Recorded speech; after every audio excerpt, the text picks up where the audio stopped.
We talked about this like 2 months back, but now there's conversation in the market earlier today from Carla Koliakova, I believe, in the morning show with TSN Radio, that there could be mutual interest between Corey Jacob. Perry and the Toronto Maple Leafs. Sounds like he's going to sign somewhere. Do you like the fit?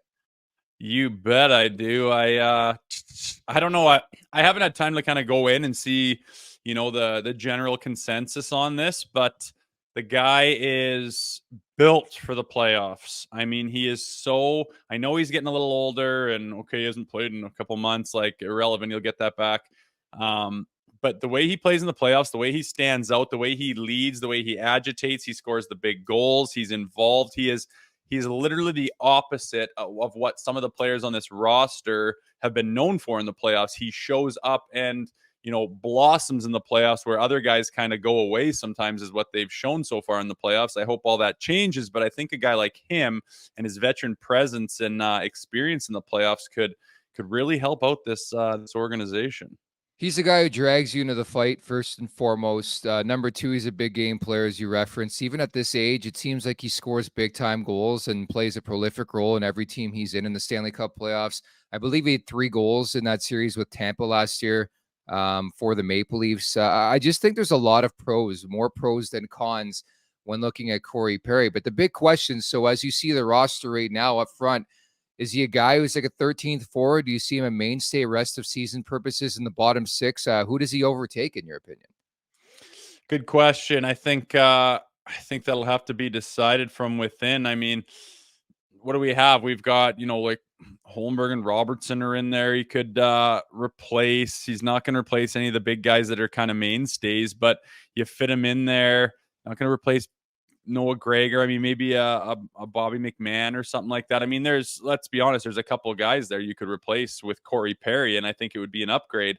And again, I'm looking at the playoffs. I'm thinking about every time I watch a playoff series that he's involved in, it's just he's everywhere, man. And he would change the dynamic and swing things in the favor of the Toronto Maple Leafs, where before they just lose it. Like when teams play those mental games and the extracurriculars after the whistle and the back and the forth and the little stuff behind the play, like that stuff all adds up and agitates, and you see the same team the next day and then the next game and the next game, and you create this like little war and this battle that these playoff series becomes. He is front and center of all that, and I promise you want that guy on your team when you're involved in that kind of stuff. So I'm into it, and I don't want to hear any how would you want someone of that character on the team? Like, we're talking about hockey here. I don't give a rip what he does in his personal life. If he cheats on his wife, if he's a bad dad, if he cheats on his taxes, if he stole some bubble gum when he was, I don't care.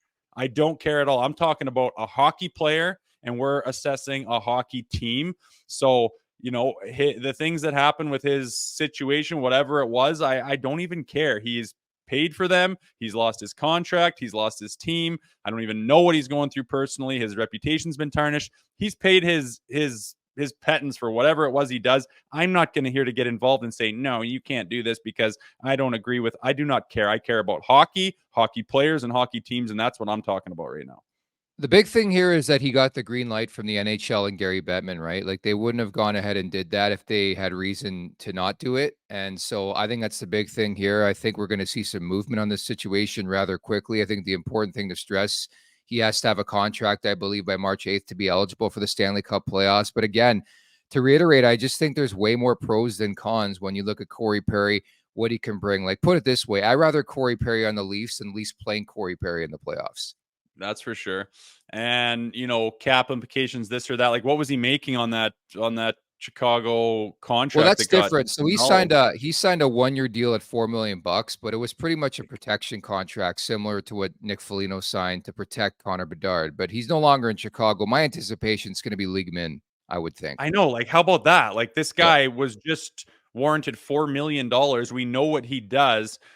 He's standing out in the cold right now because of his massive fuck up. And now you can potentially grab him. Like, I hope it's not a bidding war and it doesn't go up, because more than one team is going to say, man, we could use Corey Perry right now. But say he wants to be in Toronto, say he likes what they're doing. Like, to scoop him for league min, it is a no-brainer to me. Make sure to check out more of our content right here on the Leafs Nation YouTube page. We got long form interviews, we got clips, we got epic rants by Jay Rosehill. We simply have it all. And don't forget, you can find out much more at theleafsnation.com. Thanks so much for watching.